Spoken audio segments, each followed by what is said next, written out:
Welcome to Fire Breathing Kittens podcast. This is a special episode because we're going to be discussing the rules systems we've played this past quarter.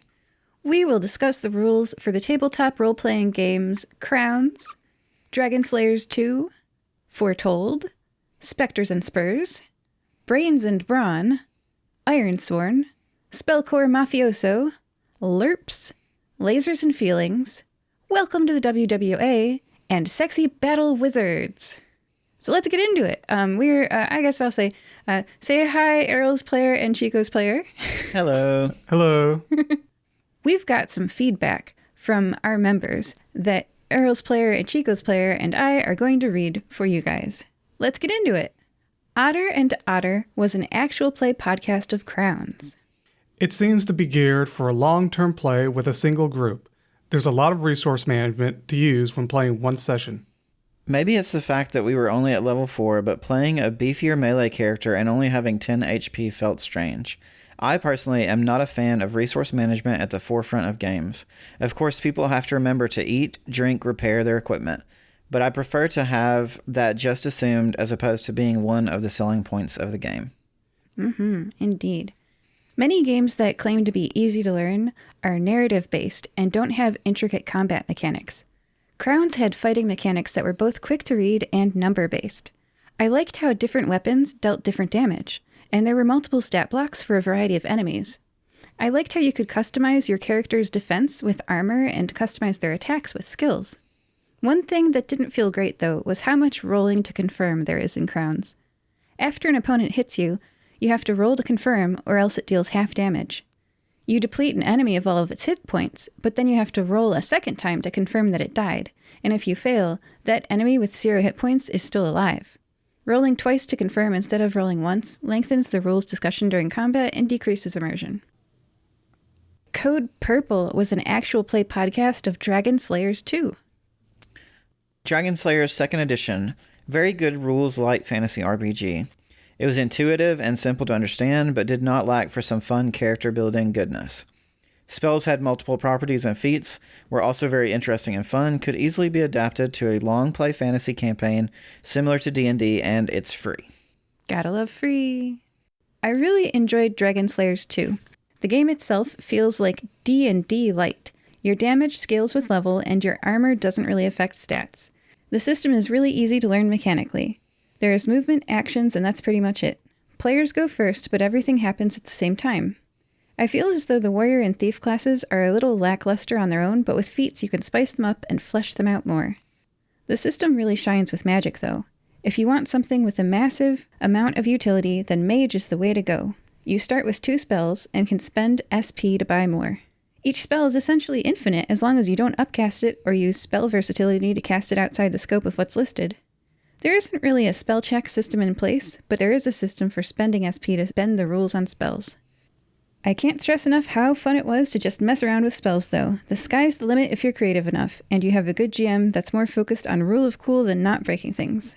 I do understand if you'd like for things to not be as loose, as sometimes players can find ways to break games, but overall, though, I had a blast, says this person. By the way, we are reading feedback from our players and Fire Breathing Kittens in the group. That was their feedback. Next feedback. And this one was directly from me.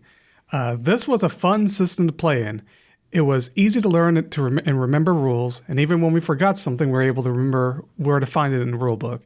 This game can be best described as a simplified version of D&D with a twist, foregoing the D20 for each of the sided dice, the D4, 6, 8, 10, and 12. Each dice represents a skill level, and each roll has to have you reach a target number, usually at least 2 for combat.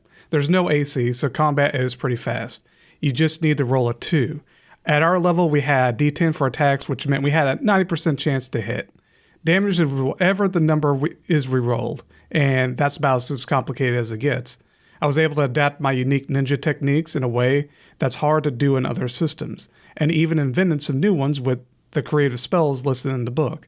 There were plenty more to choose from, but at level 9, I was only limited to 3 spells and a feat.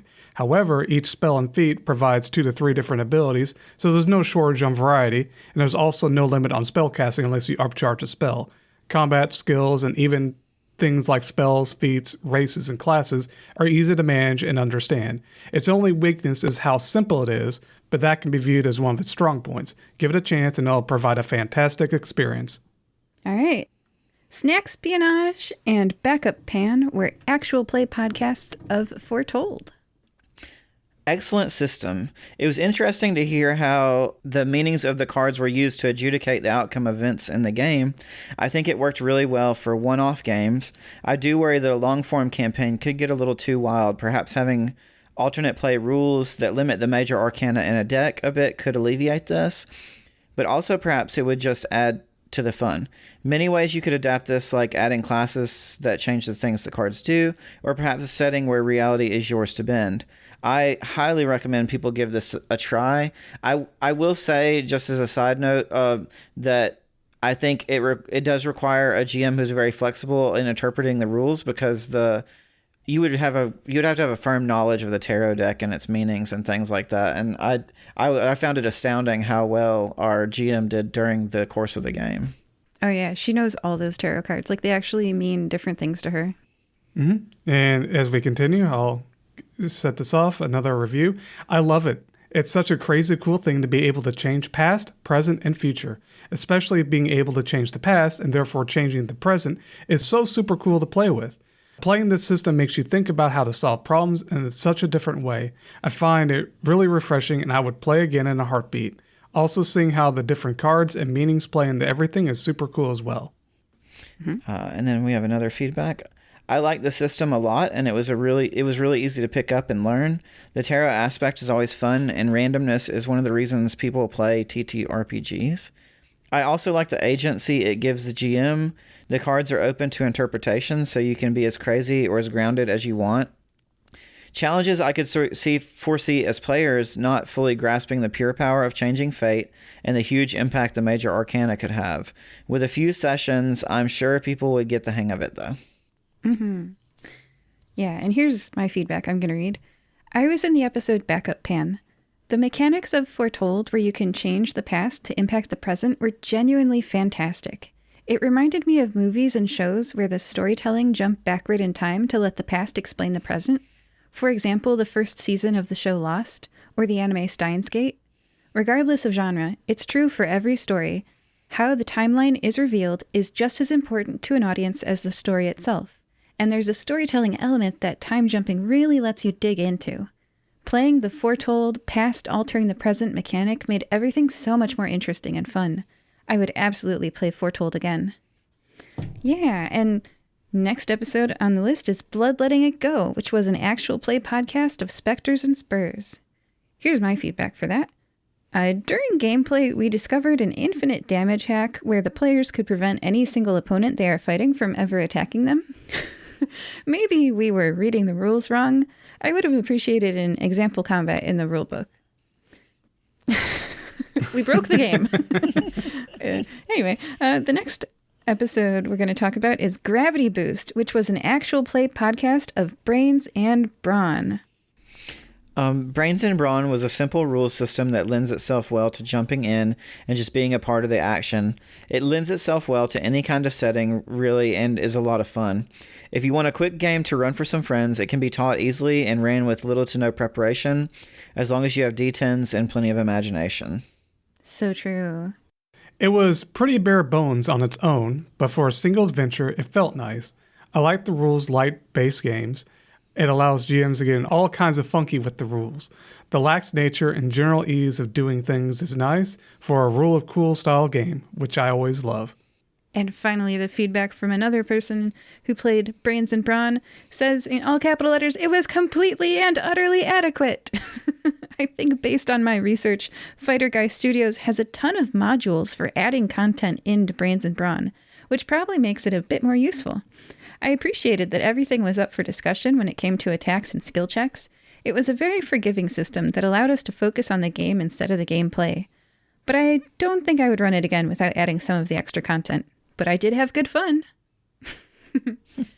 Next up, Eat Humble Pied was an actual play podcast of the game Ironsworn. Mm-hmm. And that comes directly this review comes directly from Chico's Player. The system is good, though on my second playthrough of Ironsworn, not Humble Pie, I can definitely tell it's not a game meant for any group. It's a slower paced game meant to focus on pivotal moments that are important to each character's journey. That doesn't just include RP, but combat as well. In other games, rolling the dice is just a means to a result. Rolling higher or lower is the difference between success and failure.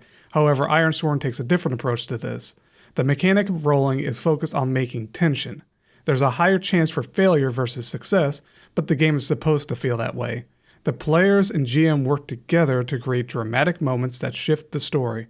I don't feel it works well with the way most players are familiar with.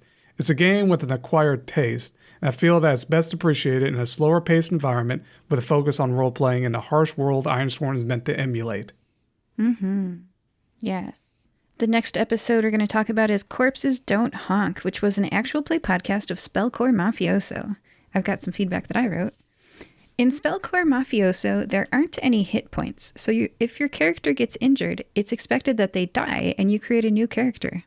You roll 1 6-sided dice, and then add 1 dice if you're prepared, 1 dice if you're being helped, and 1 dice if it relates to your archetype. TTRPG systems where you debate how many dice you roll make me feel uncomfortable because it adds arguing between the player and the game master to the combat mechanics. Spellcore Mafioso lets players build characters that, rules as written, basically can't ever fail at their specialty talent. I built a wise guy plus grifter archetype that had 2 5 stats in larceny and intimidation. That means as long as I was acting either in a prepared way or was being helped or using my archetype, I got to roll 2d6s, which translates to a failure 1 in 36 times. I felt that Spellcore Mafioso encouraged arguing over how many dice got rolled and then encouraged players steamrolling because you only fail 1 in 36 times. Yep. So that's Spellcore Mafioso. Water Rising. If Errol's player would like to comment on this, you can. You were in LURPS. Yeah, for sure. I really enjoyed the system. The game played really well. There were lots of options for character building.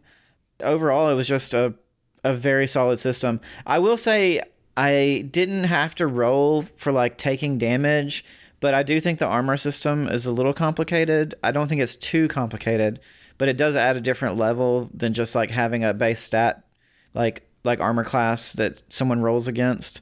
So I could see that as being like a little difficult for people who struggle with some of the numbers in a system, but I don't think it makes it unplayable or anything. It just is a little more complex than some systems. But yeah, lots of options, lots of character building options, and overall just a good fun game. Yeah, I like how specialized the LURPS character builds can be, definitely. Here's an example. Oh, by the way, I'm reading the feedback that I wrote. Here's an example. Support classes. Although common in the video game scene, where a party of people are fighting together, not many tabletop games have mechanics for a support class. LURPS actually has multiple support classes. There are entire schools of magic that don't do a single point of damage. They do buffs and debuffs instead, and the mechanical result of those buffs and debuffs is very impactful. Kitschy's debuff spell changed the enemy so that it hit once every 6th time, which felt so satisfyingly powerful. And the melee classes aren't left out of the character building fun. In LURPS, you can combine your skills together to build interesting classes like sneak attackers. Errol's stealth attack dealt all that extra damage because it was comboed together with multiple skills. I have already scheduled LURPS for 2 more upcoming games because there's so much more to explore with these combat mechanics. Can I comment one more thing also, though? Yeah. Something we encountered before the episode that I forgot about because we enjoyed the episode so much was that the spell casting and the spells themselves in the rule book could use some revising because it was very complicated. It kind of told you that you could make any spell you wanted, but then it gave you examples of spells, and it was kind of wishy-washy on which direction they wanted you to go. And I think they should have started with the example spells as options and then said, here's the rules for making a spell. So it was still good. The spells were good. There was no problems with that. It's just the spell descriptions and the explanation of how magic worked was a little confusing. Yeah, definitely. The wording for the spellcasting section could be tightened up a little bit. Remove the sentence that says you can do anything you want, because it says that. And then it also says, oh, by the way, this class doesn't deal damage. And see, that's different than you can do anything you want. You can do anything you want, but this class doesn't deal damage. So it's like, remove the sentence that you can do anything you want if you can't deal damage. Right. I think they just need to revise how they wrote out that section. Yeah. That particular section of the rules caused a little bit of confusion. For sure. All right. Do you want to say more? No, that was it. That was the only thing that I could think of. Yeah. I can't believe it's not better and Minimum Rager were actual play podcasts of lasers and feelings. Mm-hmm. And my personal review, since I was in this system, or in this game, playing the system, I enjoyed this one-page game. It's a surprisingly clever system that can be adapted into almost any genre.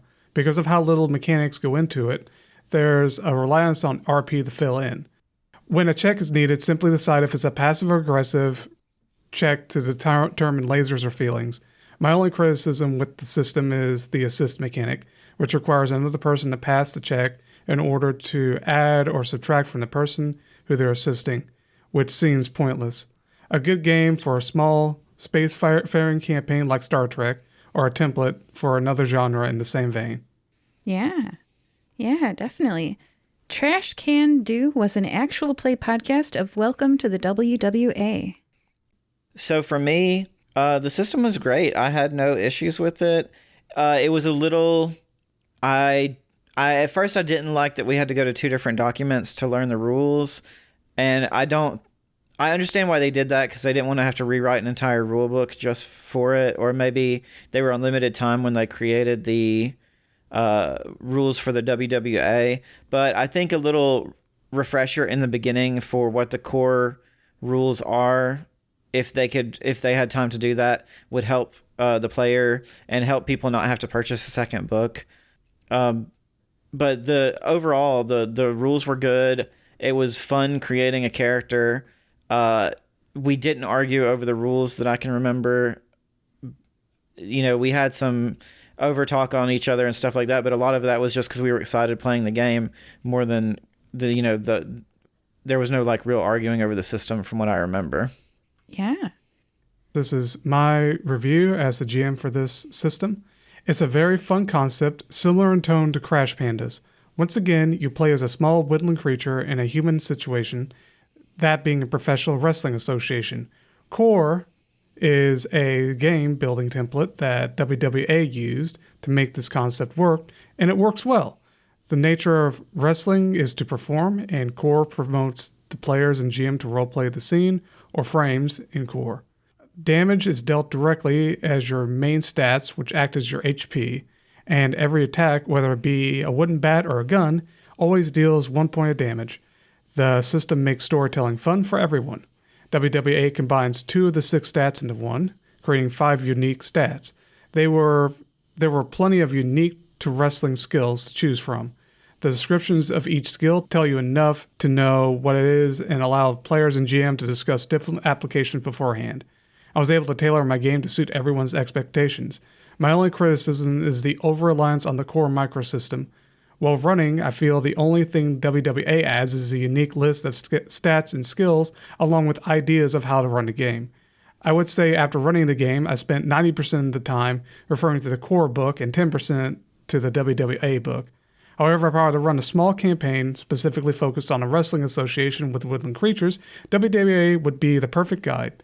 At the end of this review, I feel like I'm reviewing Core Micro over WWA, though that's the nature of how Core works. I recommend Core to anyone who wants to either start a game from scratch with something to work with to get their ideas off the ground, or to modify an already existing game with too many rules to your liking into something much simpler. As for Welcome to the WWA, I'd recommend it to anyone that enjoyed the concept. Even without the woodland creatures, WWA makes for a great wrestling game template for Core. So if you're looking for a fun pick-up-and-play wrestling game, WWA is right for you. Excellent. So our very last game of this quarterly review is Frigid Beach, which was an actual play podcast of sexy battle wizards. Can Errol's player read the review? Yes. I really enjoyed the system for Sexy Battle Wizards. I thought it was very easy, very adaptable, and open to a lot of fun. I really hope more people pick that system. Yeah. And I've got my own review. In Sexy Battle Wizards, you have 3 numbers for 3 words. For example, a 1 in Sexy, a 3 in Battle, and a 2 in Wizards. You roll the number of dice you have in your skill when you do something on that topic. It's similar to how you can declare you're attempting one of 2 goals with lasers and feelings, but with 3 goals instead of 2. If you fail and your stress is higher than your highest dice, you explode and respawn. The fast-paced rolls support immersion in storytelling, and it's a lot of fun. Like most one-page games, Sexy Battle Wizards doesn't have stats for the opponents, but it has a stress system, so I thought of a way that the 4-5-6 system could be adapted to light, average, and heavy damage for each weapon. An example weapon could be a book. The book's light bludgeoning damage could be a 1 hit point blow. Medium bludgeoning damage would deal 2 hit points, and heavy bludgeoning damage would deal 3 hit points of damage. An example turn in combat would look like this. You declare you're trying to do light damage, which means you're trying to roll a 4 or more. If you get a 4, you deal 1 damage but also take 1 stress. If you get a 5 or 6, you deal your 1 bludgeoning damage without taking any stress. The party would average 2 hit points dealt per party member per turn, so an easy enemy would have under 10 hit points, and a hard enemy or enemy group would have 20 hit points. So this is just me homebrewing, but anyway, that's just a combat system I was thinking about adding in a future playthrough because this is a very fun game I could see myself playing again. I like this game. Playing Sexy Battle Wizards was fun. All right, so that is all of our games in under half an hour. Wow, we speedrun this episode. So, you guys, what was your favorite game this past quarter? I think I will still stick with Dragon Slayers. Hold on. Now that I'm thinking about it, I want to say Dragon Slayers and Foretold. Foretold was a really great one-off game. It just with a group of players that have this ability to think of new scenarios or ways they can affect the past and the future. It's a blast to play. And then Dragon Slayers is really good for a long campaign, and it's easy to get into. I don't know if there are any other books out there supporting the system, but if it had some source books for items and things like that, I think it would really, really be a great campaign RPG system. I'm a bit worried about Dragon Slayers because I feel like Wizards of the Coast is going to sue the designer because it's so similar to Dungeons and Dragons. It's basically a port of Dungeons and Dragons to a PDF that you don't have to pay for. So I don't think I would run that as just to let you guys know, I don't think that's going to ever be Fire Breathing Kitten's long-term system because it feels like piracy. but it, no shade, no nothing. I just letting you guys know. Mm-hmm. You feel close. You feel like it's not enough different. Yeah. I could see that. I could see that. I would be afraid to choose that as the system for our group. Yeah, I mean, it does seem like D&D light, but the mechanics are different enough to where it doesn't... it just completely forgoes the D20, which is which pretty much I'm pretty sure if Wizards of the Coast wanted to copyright something, they would try to copyright the D20 itself. I wouldn't be surprised. But on that note, yeah, Dragon Slayers 2 was also my favorite. Well, I can't think of another one, but I would say Dragon Slayers was my favorite just because it was such a easy system to flavor with all the different players we have. I'm sure anyone can just find whatever. I have a feeling everyone would rely on becoming a mage class just because of how varied the spells are. You could choose the spells and not even feel like a mage class. My character Chico is a ninja, so you have ninja techniques I just pulled from the different spells. And that was a lot of fun looking at all the different spells and figuring it out. And it's a really easy system to learn. And yeah, I'm not sure how copyrights would dictate how similar it is, but it doesn't really feel that similar to D&D other than its theme. So, I mean, you could turn into a spacefaring adventure and then probably pass, but most people stick to fantasy. I'm not sure about how all that works, but yeah, I really did enjoy the system. It's very easy to pick up and learn, and yeah, you can do a campaign around a really fun D&D campaign around if you're looking for something that's not D&D but very similar to it. I would go with Dragon Slayers too. Yep.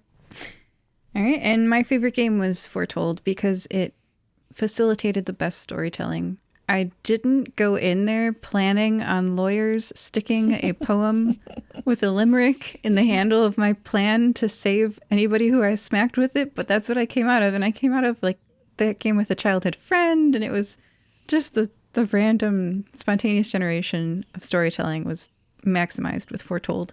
No, one of my favorite interactions with another player was in that episode, and it was between me and Ava. She took it to a whole different option that I didn't even think of, and it ended up being a much better ending for the episode, and it showed like our teamwork together, and kind of it was just a great moment, and like I felt so good after the episode. I was like, that was amazing. I had so much fun. So yeah, well, you can run it in an upcoming game. See if it's as fun to run as it was to play. And so what is everybody's game that you're most looking forward to in the upcoming quarter? The games that we are playing in the upcoming quarter are Space Knights, Trove, Lucas, Monster of the Week, maybe, Wake, Terabyte, Dragon Slayers 2nd Edition, Lasers and Feelings, Dungeon World, Heroes of Adventure, Cairn, Superpunk. I'm not sure how far out a quarter is, so I'll just keep going, but these ones might not happen. Root, Ironsworn, LURPS, Adventure Dice, Desperado Quick Draw Edition. For me, it is LURPS again to explore those combat mechanics. I found them to be really different than other systems, and I'm looking forward to doing them again. How about you guys? What are you looking forward to in this upcoming quarter? Mm-hmm. I'm looking forward to, well, from recording tomorrow's game that we're going to record, that I'm going to be in Space Knights. It's an interesting concept. I've never played a war game before, and this is, I guess, a war game, but without miniatures. Just wait and see. Yeah, so it'll be interesting. Yeah, the GM has something cooked up for us that we were thinking. I was thinking, oh, it's going to be like this. And he's like, no, it's going to be something, and I can't tell you. I'm like, oh, okay, so it's going to be. So it's going to be. I can't predict it, but I do like the rules. I like how it's. I like the different moves. I guess is what you call them, or orders. I can't remember exactly what its game terminology is, but it's pretty much all the different moves you can do, and the mechanics are rolling d6s. And it doesn't advantage. Either. It changes the name for its mechanics it does, halfway through the rule That'll book. be fun to talk about in a review, like in the future, next quarter. Yeah. But there's a lot of one thing I'm looking forward to, which is that system in general. It has a lot of heart. I can definitely tell that there's a lot of personal devotion to working with that system. Even though it does need like a revision, just page an editing numbers. revision. It needs page numbers. I didn't even notice that. Yeah, It doesn't have page I got lost trying to read all of the rules and figure it out. But once you figure it out, it makes sense. It works. But for someone who's just casually looking through it, they'll see it and think, "Ooh, I don't know." But once you're dedicated and actually reading the book and the mechanics, and you kind of figure out what it's all about, you get excited for it and you want to play it. And especially if you're looking for people to play that don't get turned off by how it's edited and how it's written. It should be fun for tomorrow. I'm looking forward to that one the most. Other systems, I can't say for sure whether or not. I don't want to say I'm looking forward to games you've already played, and I can't really say I'm looking forward to a game I haven't really read up yet. So, yeah, the one I'm looking forward to most is the one I've already looked up, and the one I'm playing tomorrow, Space Knights. I'm excited for that. For me, I do want to self-promote and say Space Knights. I will say that it'll be interesting to see like the gameplay but when I was looking at rule systems, for some reason when I read this one, a particular scenario played in my mind. Like I imagined a whole situation and I was like, that's what I want to run. So I know that it probably does need some revisions, but I'm so excited to reveal what I have planned for you guys tomorrow. Okay. And I think it will play to the spirit of Space Knights and keep that feel, but also, be fire-breathing kitten material. The other system I would say, if I'm not self-promoting my own thing, that I'm running tomorrow would be like I would really like to play Sexy Battle Wizards. I heard you guys talking about it, and it sounds like so much fun. And I love the one-page RPG concept where you have this like simple sheet of rules, and you kind of throw people into the middle of a game. So it's fun, but it makes me wistful for enemy battle combat stat blocks.